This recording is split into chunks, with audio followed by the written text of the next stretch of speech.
오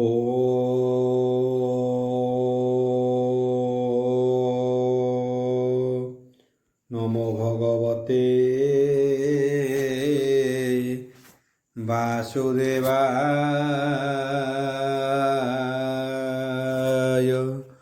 ওম নমো ভগবতে বাসুদেবায়।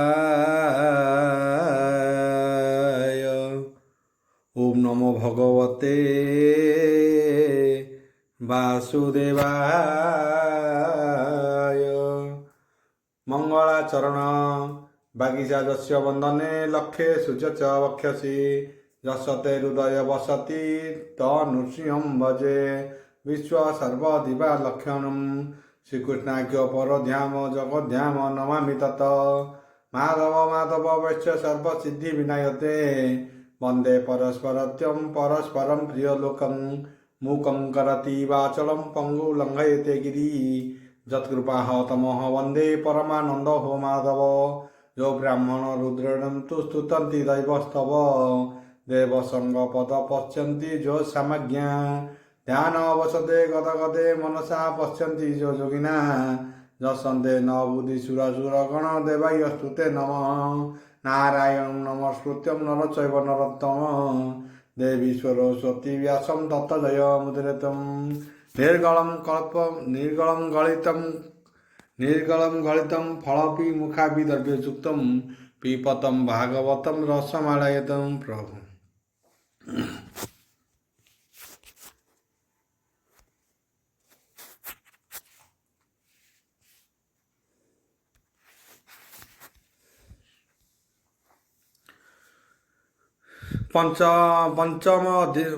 पंचदश अध्याय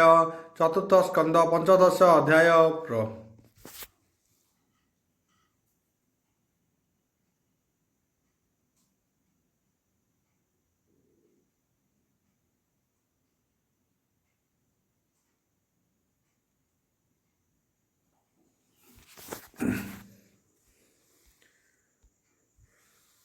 चतुर्थ स्कंद पंचदश अध्याय। सुत उवाच बोल प्रेमानंदवार हरि बोल। मैत्रीय वाक्य शुणी कन्ने आनंदे विदुरर मने ध्रुव जे जन निसहिते निश्चले कल्पे हे परिजन्ते बसिला जाई ध्रुव पदे ज्योतिष्क ग्रह चक्र मध्ये मैत्रीय पादे देई कर आनंदे पुछ हई विदुर। विदुर उवाच बोल प्रेमानंदवार हरि बोल। भमुनि प्रचेहेत समाने के बासे के मोहन भुवने के वण वंशे हे कि बाजात काहार पुत्र हसे बोलित काहार पुत्र हसे बोलांती पूर्वे से नारद बचने यज्ञ आरंभी केउन बने हरिंक प्रिय भोग पाई भभूतरिले दश भाई से धर्मशील प्रचेतस यज्ञ विष्णु को करितोष से कथा कह मुनि मते संसारु तरी विजय मते मैत्रीय कहन्ति विदुर शुण हे वृत्तान्त ताहार तुझे प्रार्थना कलु मते शुण विदुर कहु तते दुर्बर पूर्व गुण धाम ज्येष्ठे उत्कल तांक नाम ताहांकु अधि राज्य स्थापे ध्रुव जे गला वन बने पथे से बसी राजार आसने उत्तम सिंहासने अनेक दिन राज्य करी अनेक दिन राज्य करी से गुण मन हरे विचारी पितार यात्रा शुणी कने सुखे न लभे हे दुख मने से जे स्वभावे हे आमी আমি জ্ঞানী সদরসি বুদ্ধি জ্ঞানী দেখই সর্বভূতে হরি স্নানরে জঙ্গমাদি করি একান্তে আমি বধ করে শুণ প্রবাহে সে মিশে ନିର୍ଗୁଣ ମନ ବୁଦ୍ଧି ତାର ନ ଜାଣେ ବାହ୍ୟ ଅଭ୍ୟନ୍ତର ଉଦ୍ଧାରି ବଧିଙ୍କର ପ୍ରାୟେ ସୂକ୍ଷ୍ମ ଭୂଷିତ ଶୁଦ୍ଧ ହୁଏ ବଳେ ଧାମନ୍ତି ଯାକୁ ଦେଖି ତାପାରେ ତାଙ୍କୁ ଗୁଣ ଦେଖି ବୁଲନ୍ତି ନାନା ମାର୍ଗେ ଲୁଚି କେହି ନ ପାରେ ତାକୁ ଲକି ଯୌନ୍ମତ ତାଙ୍କୁ ଜାଣି ବନୁ ବାନ୍ଧଇ ମନେ ଗୁଣି ମନ୍ତ୍ର ଅମାତ୍ୟ ଗଣେ ମିଳି ରାଜ୍ୟ ଐକ୍ୟ ନିତ ବାଳି ଆଉ ସବତ୍ସରତା ଅନୁଜନ ନାମ ସୁନ୍ଦର ସର୍ବଗୁଣ ଧାମ ତାହାକୁ ସକହଳେ ବିଚାରି ସ୍ୱଭାବେ ଅଭିଷେକ କରି ସ୍ଥାପିଲେ ନୃପହତି ଆସନେ ଏମନ୍ତେ ଗଲା କେତେ ଦିନେ ସୁର୍ଥି ସର୍ବଥି ନାମେ ପତ୍ନୀ ତାର পেশিত গণে সে গম্ভীর তার উধরু সুত জাত হইলে গুণ প্রমিত স্ফুরাণী দিগ্ধ কেতু নাম ঈশ্বর জন্মিলে হে যে অনুপম বসু জয় যে হে পর ষটশ্রুতে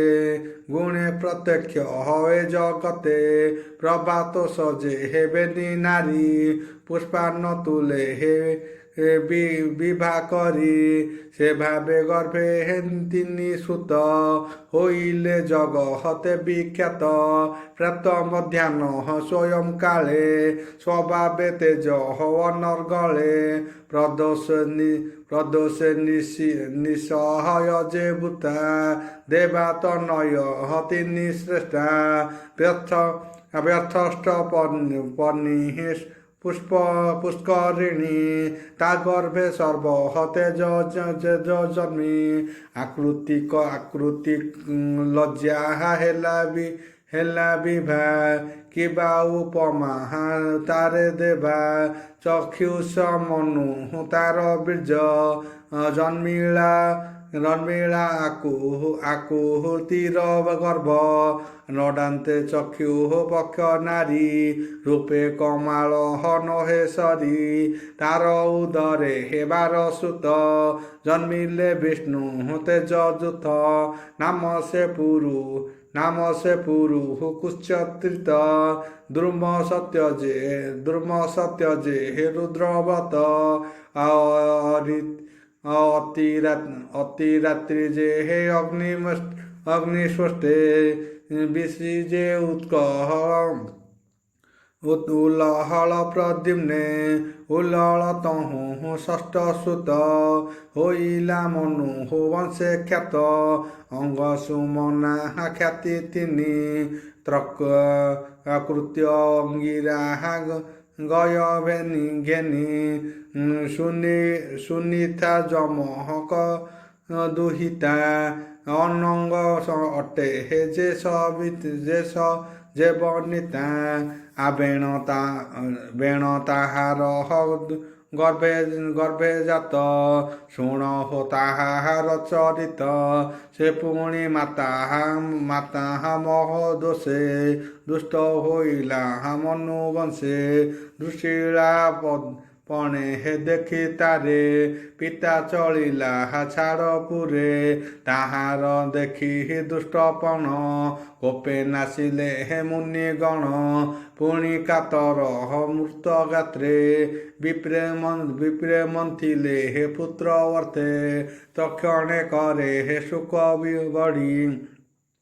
তক্ষণে করে হে কুশ বিড়ি মন্থন কলে হে বেগে পড়ি প্রজা অনাথ অরাজকে দৃষ্টে পড়িলে হে অতিরেকে তাতহু পৃথ্বী নাম হরি জন্মিলে রাজা রূপ ধরি তা শুଣି সন্তোষ বিদুର মুনি চরণে କରି ଦେଇ ଶିର ରୋମ ପୁଲକ ତନୁ ବହି ପୁଛଇ କୃତ୍ୟ ହୋଇ ବିଦୁର ଉବାଚ ବୋଲ ପ୍ରବନ୍ଧବାର ହରି ବୋଲ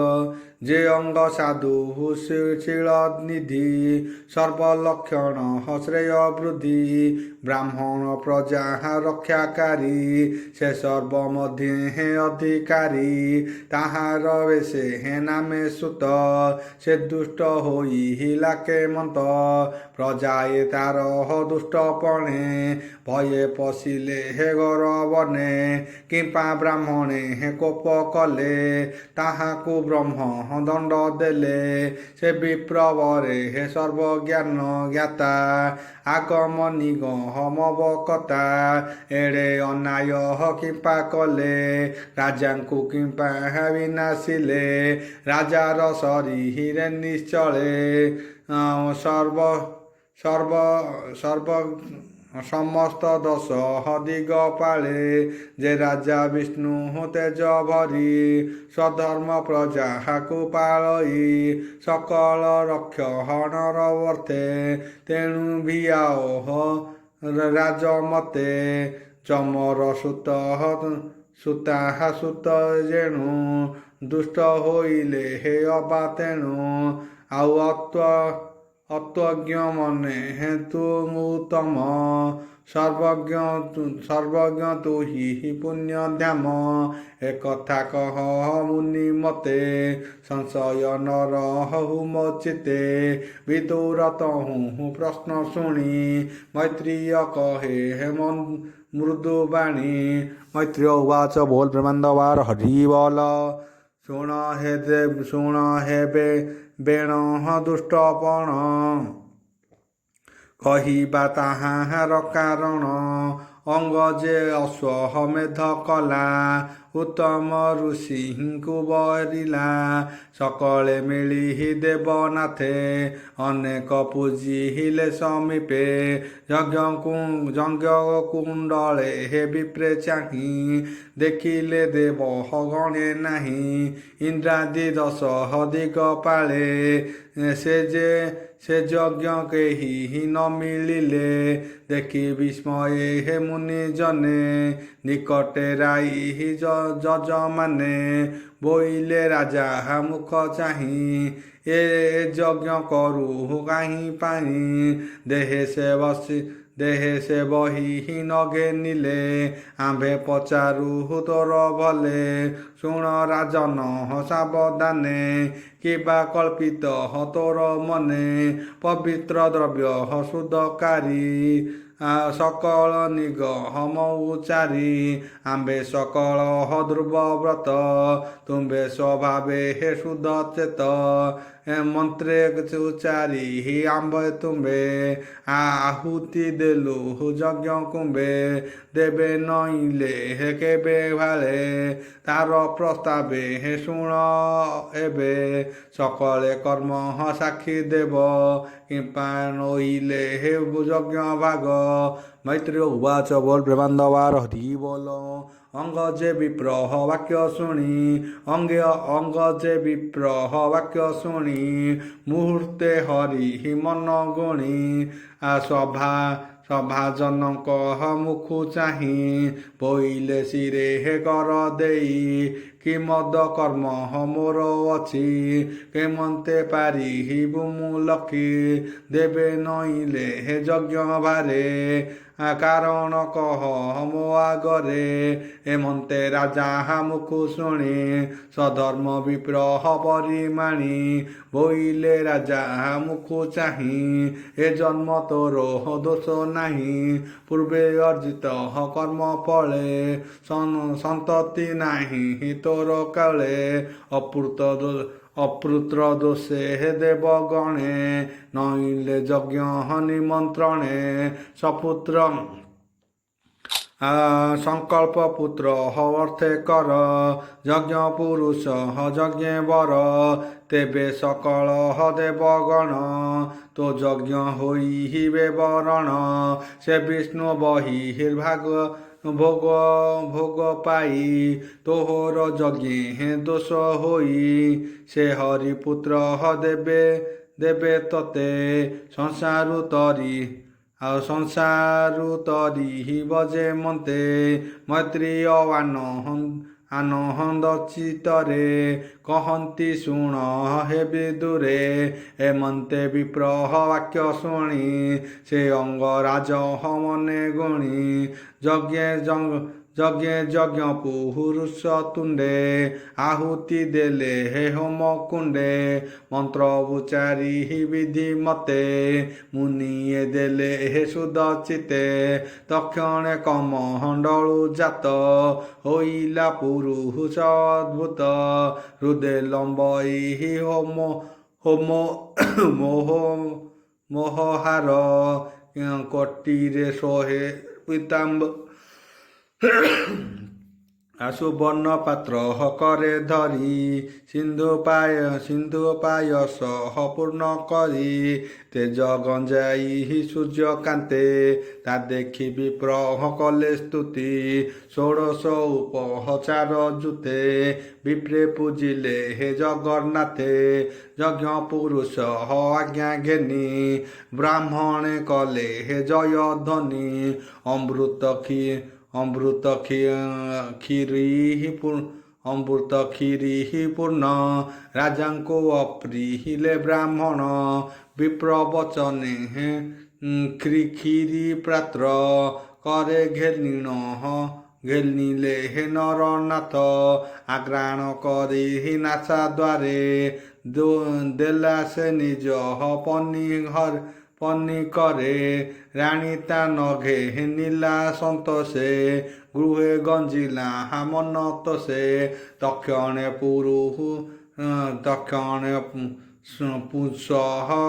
ପୁଷ ବନ ଭାବେ ପୁତ୍ର ରହିଲା ତାର ଗର୍ଭେ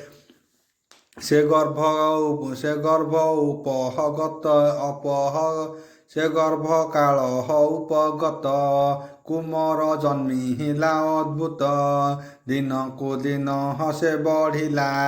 ମାତାର ଅଂଶ ନ ଛାଡ଼ିଲା ସୁନୀତି ଜମ ସୁତା ଯେଣୁ ତା ସୁତ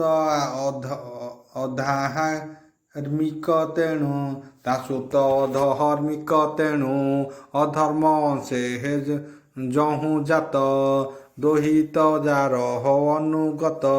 ସ୍ୱଭାବେ ହୋଇ ଅଧାର୍ମିକ କ୍ଷତ୍ରିୟ ଭାବେ ଅତିରେକ ନିରତେ ଧନୁ ଶର ଧରି ବନେ ମୃଗାୟ ନିତ୍ୟ କରି ନିର୍ଦ୍ଦୋଷେ ପଶୁ ଗଣ ମାରେ ଦୟା ବିବେକ ନ ବିଚାରେ ତୁଲ୍ୟ ବୟସୀ ବାଳ ମେଳେ ଯେବେ ଖେଳଇ କୌତୂହଳେ ତାହାଙ୍କୁ ଦୁଷ୍ଟ ବଣେ ଦୃଢ଼େ ଚରଣେ ଚାପି ମୁଣ୍ଡ ମେଳେ କାହାର କେଶ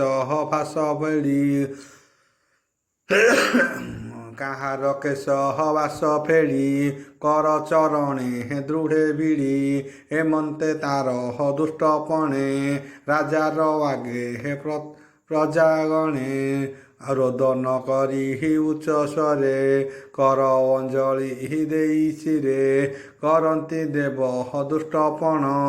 ରୋଦନ କରି ପ୍ରଜାଗଣ ଅନାହାଥର ପ୍ରାୟେ ହାଇଲୁ ସର୍ବ ଉପରଯାଏ ଏମନ୍ତେ ଅଙ୍ଗ ରାଜା ଶୁଣି ଖଳ ପୁତ୍ରକୁ ଘରେ ଆଣି ନାନା ପ୍ରକାରେ ଧର୍ମ କହି ଅନେକ ପ୍ରକାରେ ବୁଝାଇ ଶୁଣନ୍ତେ ନାନା କୋପ କରେ ପିତାର ବଚନ ନ ଧରେ ଦିନକୁ ଦିନ ଦୁଷ୍ଟପଣେ କୋପେ ବହିଲେ ପ୍ରଜାଗଣେ ଅଙ୍ଗ ତାହାର କର୍ମ ଦେଖି ଭାଳଇ ଅତି ଦୁଃଖ ଦେଖି ଦେଖ ମୁଁ ବିଷ୍ଣୁ ପାଦ ସେବି କୁପୁତ୍ର ହେଲି ପରା ଭାବି ପର ଭବି ସବୁରି ସଙ୍ଗେ ନିରନ୍ତରେ ମହତ ଦୋରେ ଆଚରେ ପ୍ରାଣୀଏ ମନେ ବହୁ ବ୍ୟଥା ଏ ଦୃଷ୍ଟି ଦିଅନ୍ତି ସର୍ବତା ଏ ପୁତ୍ର କାର୍ଯ୍ୟ ଅଛି କିସ ନାଶ ଇହ ପର ଯଶ ପୁଣି ସେ ରାଜା ବିଚାରଇ ସୁପୁତ୍ର ଛାଡ଼ି ନ ହୁଅଇ କୁପୁତ୍ର ମାତ୍ର ଏବେ ଲାଭ ସ୍ୱଜନ ଗୃହେ ଛାଡ଼ ଭାଲୋଭ ସୁପୁତ୍ର କୁପୁତ୍ର ବିଚାରେ ଚିତ ନ ରହେ ତାର ଘରେ ରଜନୀ ଅର୍ଦ୍ଧହନୂପବର ମନ୍ଦିରେ ହୋଇଲା ବାହାର ବନେ ପଶିଲା ନରପତି କେହି ନ ଜାଣେ ତାର ଗତି ତାହାର ପୁତ୍ର ମନ୍ତ୍ର ଗଣେ ତାହାର ପାତ୍ର ମନ୍ତ୍ରୀ ଗଣେ ଅନେକ ଖୋଜି ଘୋର ବନେ ନ ଦେଖି ନଗହରେ ମିଳିଲେ ଅନେକ ପ୍ରକାରେ ଭାଳିଲେ ରୋଦନ କଲେ ଛିନ୍ନ ମନେ ବୋଇଲେ କିଣେ ଗଲେ ଶୁନେ ଭାଷା ପ୍ରବନ୍ଧ ଭାଗବତ ବୋଇଲା ବିପ୍ରହ ଜଗନ୍ନାଥ ଇତି ଶ୍ରୀମଦ୍ଭାଗବତେ ମହାପୁରାଣେ ପରମହଂସ୍ୟା ସଂହିତା ଚତୁର୍ଥ ସ୍କନ୍ଧେ ଦେବଜନ୍ମ କଥନ ନାମ ପଞ୍ଚଦଶ ଅଧ୍ୟାୟ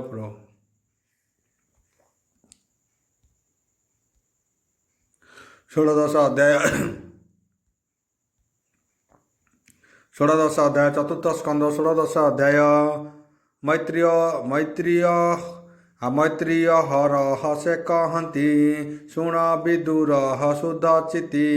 ମୈତ୍ରୀୟ ଉବାଚ ବୋଲ ପ୍ରେମାନନ୍ଦ ବାର ହରି ବୋଲ ଭୃଗୁ ଅଙ୍ଗିରା ଆଦି ଯେତେ ମୁନି ମିଳିଲେ ହେ ସମସ୍ତେ ଭାଳିଲେ ଅତି ମନ ଦୁଃଖେ ପ୍ରଜା ରକ୍ଷଣ ଅରାଜକେ ବୋଲନ୍ତି ରାଜ୍ୟ ନାହିଁ ଯାର ଦୁଷ୍ଟେ ଲୁଟିବେ ଜନ ପ୍ରଜା ଏମନ୍ତେ ବିଚାରି ସମସ୍ତେ ବେଣର ଜନ ନିୟଗ୍ରତେ ପ୍ରଜା ରକ୍ଷଣ ଧର୍ମ କହି ସକଳ ଜନେ ରୁଣ୍ଡ ହୋଇ ବିରାଜ କରି ଅତି ରୋକେ କେବଳ ରାଜାର ଅଭିଷେକେ ପ୍ରଭୁ ଓಂ ନମୋ ଭଗବତେ ବାସୁଦେବାୟ ଓಂ ନମୋ ଭଗବତେ ବାସୁଦେବାୟ ଓಂ ନମୋ ଭଗବତେ କ୍ଲିଂ କୃଷ୍ଣାୟ ଗୋବିନ୍ଦାୟ ଗୋପୀନାଥ ବଲ୍ଲଭାୟ ଓಂ ନମୋ ଭଗବତେ ବାସୁଦେବାୟ ଓಂ ନମୋ ଭଗବତେ कर्पूरगौरं करुणावतारं संसारसारं भुजगेन्द्रहारं सदा वसन्तं हृदयारविन्दं भवं भवामि सहितं नमो भगवते वासुदेवाय